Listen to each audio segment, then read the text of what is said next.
Hi everybody, I'm Dr. Bosworth and I am making this video specifically for all of you ketone lovers out there who have a friend that just can't start the ketogenic diet because it's too hard. And this video is for them.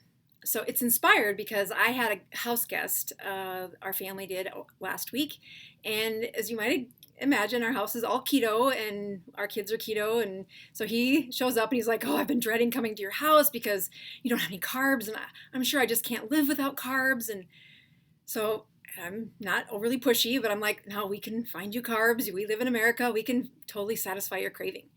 And then I got to study him for like the next few days. As you watch him, he's our age and he is amazingly intelligent. And of course, I can't help but like point out, like, geez, your energy dies so quickly because of the way you eat. And he's like, I know. And he was all irritated every time I'd bring it up, but I couldn't help it. I said, let me just show you one thing. You are in your 40s. You should have no swelling in your body. I want you to do something. And I asked him to take his thumb, and I want you to pretend this is his shin bone. And I said, now push on your shin bone that hard. Push hard enough that you can kind of blanch the capillaries or the red stuff in your fingernail, in your thumbnail. Now I want you to push there for 30 seconds. And we did it together, and my husband did it as well, and we're all in our 40s, and he's doing this, and then he lifts his thumb up, and I said, you see that swelling? That is not normal. That is not normal. And he's, now I've got his attention, saying, no, your body holds on to swelling when you eat that many carbs. It is not meant to do that. He's like, oh, but I can't do it. It's so hard, and I have cravings every 2 hours, and I tried giving it up, and I just got so crabby. I'm like, don't do that. Here is what I would do. Knowing what I know now, for the last few years, studying and how to help people get from the carb addicted phase into the ketogenic diet for reasons just like my friend, who he doesn't know that he has that much swelling in his body. He doesn't know that his fatigue is so heavy that his brain will work faster, better, smarter, longer if he can switch his chemistry into a ketogenic state.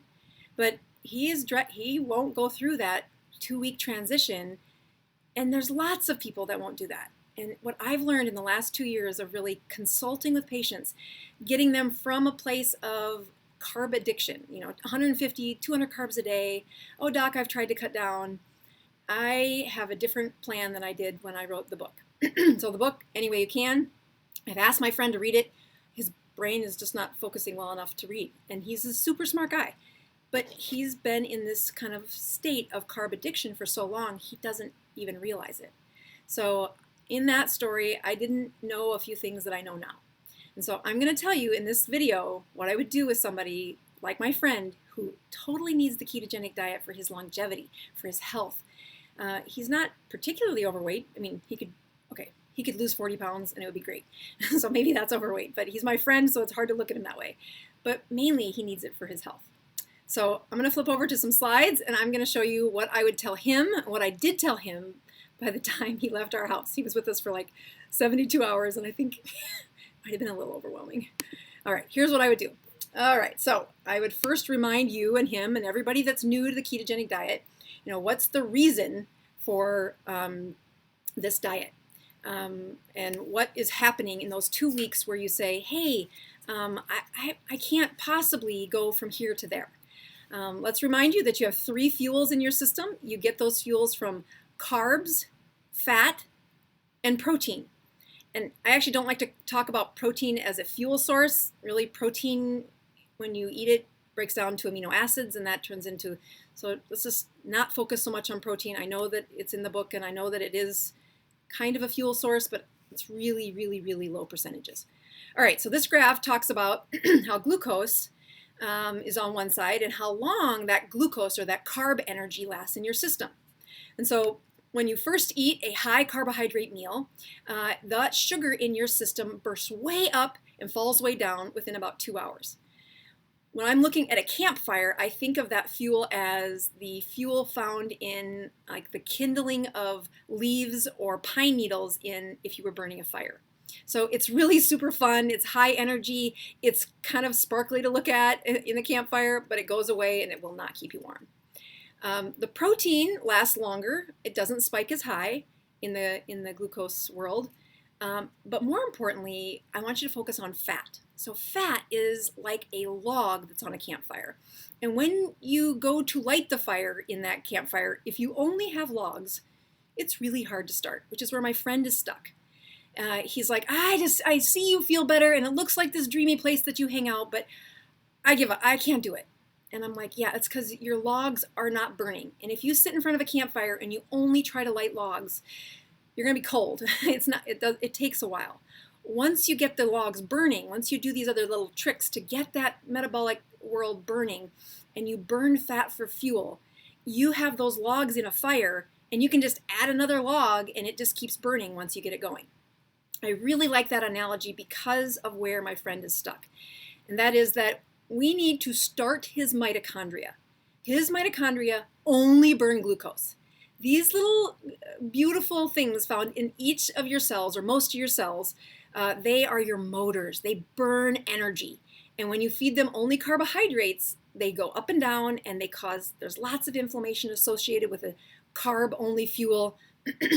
When you look at mitochondria burning fat for fuel, they have a strong, steady fuel like the logs in a campfire. And so it sounds so dreamy and wonderful, but how do you get them from where my friend is at to where I'm at? All right, so we're going to watch this little, I know this is a little bit geeky, but I think it's really important to use science when you talk about these things. So our brains do prefer ketones over glucose. And here's the study that shows that. So it was produced, I think, 2016, 10 adults. They took tags, and they tagged both the glucose and the ketones in a PET scan. And so they're looking at their brains and how much of their brain is burning fuel that's carbs or glucose, and how much is burning ketones or a derivative of fat.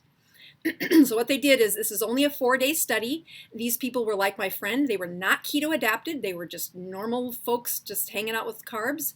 They weren't particularly obese. So kind of like my friend, I wouldn't call him obese, but he could stand to lose some weight.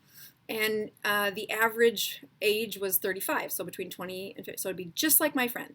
Okay, so this is him. He's totally carb addicted. And for 4 days, they put him on a super strict ketogenic diet. Like, this is a super advanced. 4.5 to 1 means for every 4.5 fat points for every 1 carbs plus protein.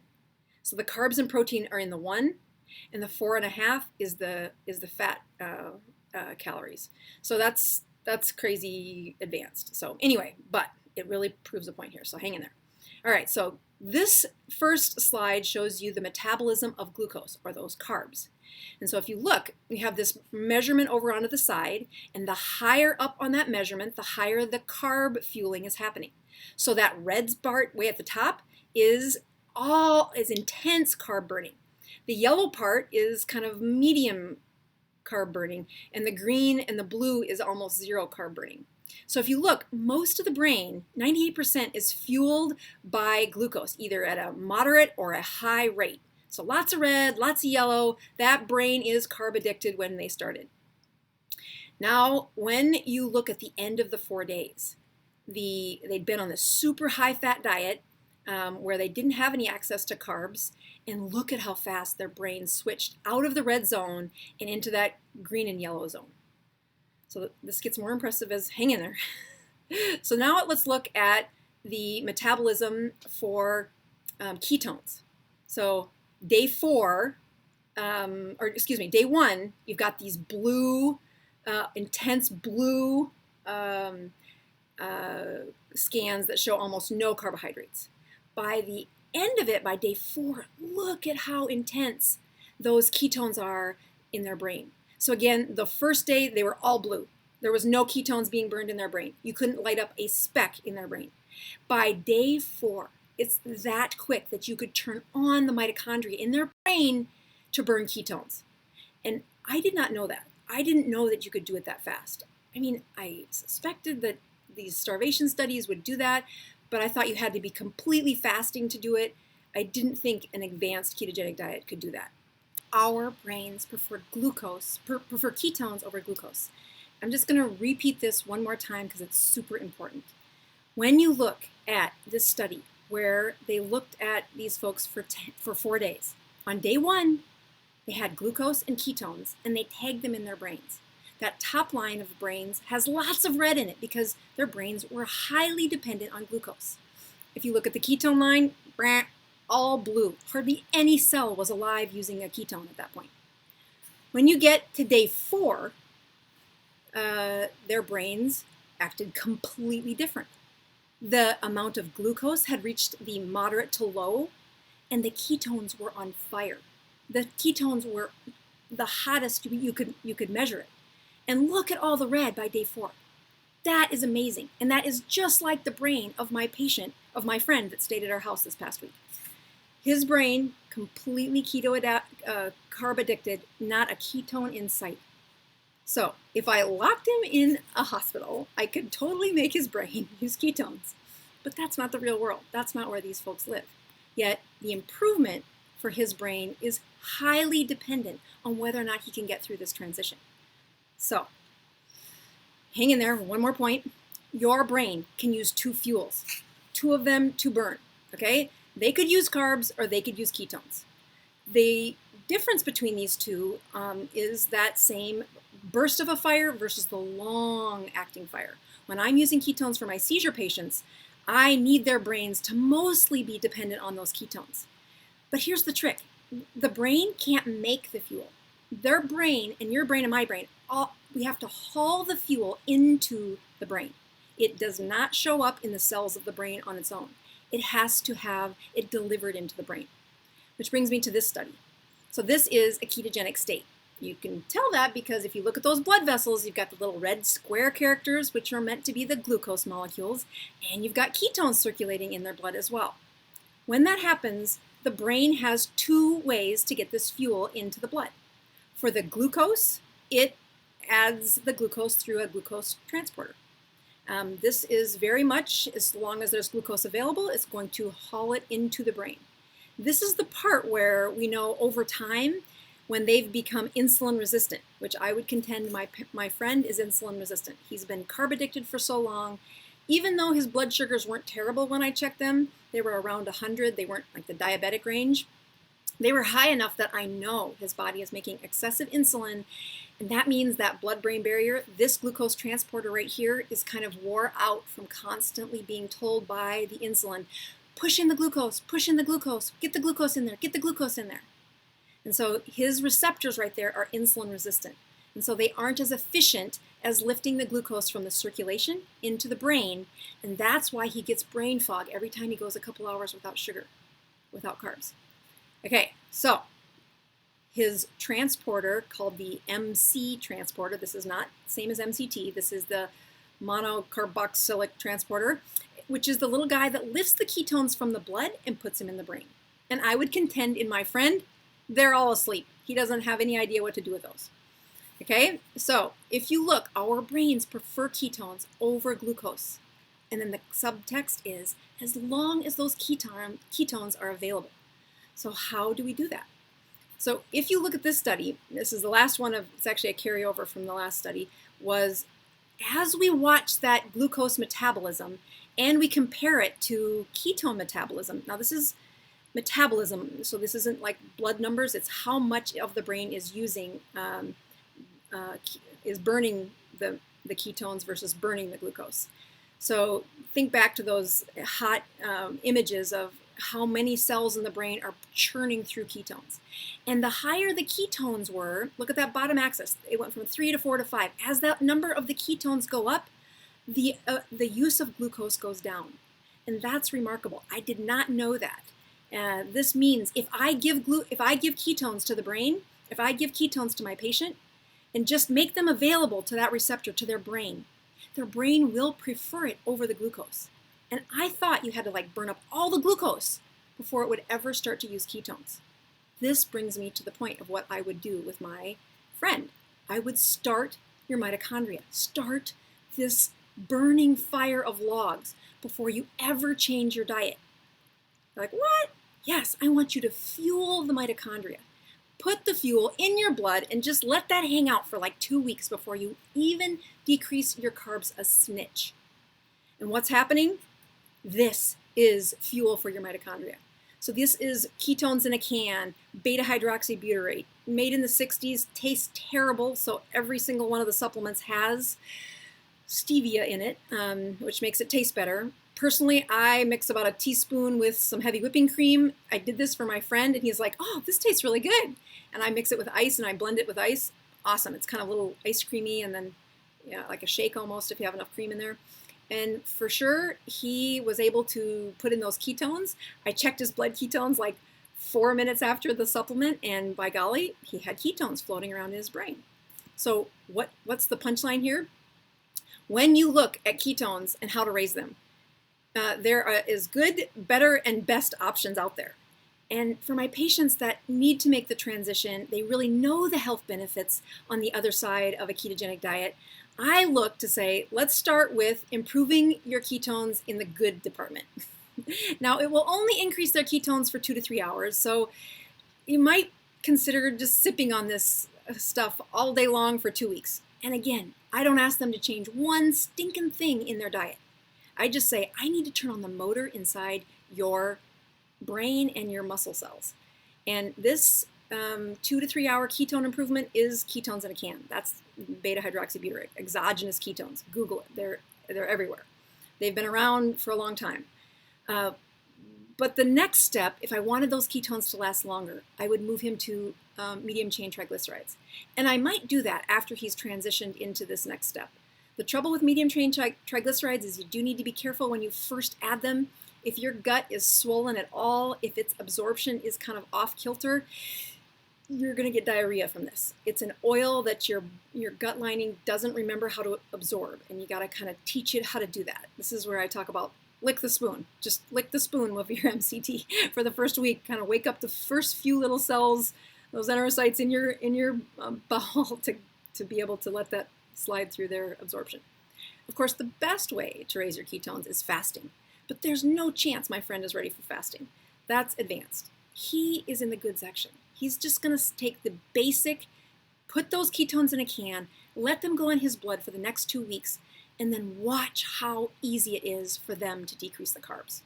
It is amazing. I've done this with my patients with Alzheimer's. They can't remember well enough to cut out carbs, so they are addicted to carbs because they are, and I want their brains to do a better job.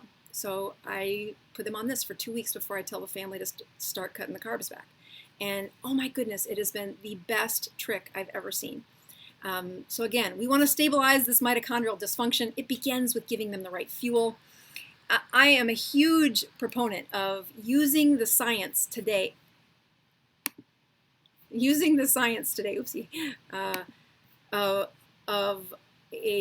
Of your metabolism and advancing the chemistry before I ask them to suffer through the limitations of cutting their carbs. And especially my friend, he really does need the help. And I think there's so many people out there that could benefit from the ketogenic diet. But that first step into the ketosis is too off-putting. They can't do the chemical shift. So this is my hack. This is how I do it for them.